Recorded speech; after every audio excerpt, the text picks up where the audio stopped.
Bharat Pakistan match মানেই টানটান উত্তেজনা। এশিয়া কাপের ভারত-পাকিস্তান ম্যাচ শুধু খেলাই নয়, এটা একটা মহাযুদ্ধ।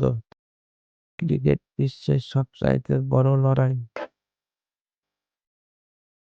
এশিয়া কাপে মুখোমুখি হচ্ছে ভারত আর পাকিস্তান। এই ম্যাচটা শুধু একটি খেলাই নয়, এটা কোটি মানুষের আবেগ, সম্মান ও গর্বের লড়াই।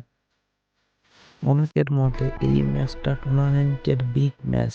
ভারত তাদের শক্তিশালী ব্যাটিং একাদশ লাইনআপ নিয়ে প্রস্তুত, আর পাকিস্তান তাদের পেস অ্যাটাক নিয়ে প্রস্তুত। কে জিতবে এই মহাযুদ্ধে? নিচে কমেন্ট করে জানান। আর এবং আরো খেলার খবর জানতে আমাদের চ্যানেলটি সাবস্ক্রাইব করুন। ধন্যবাদ।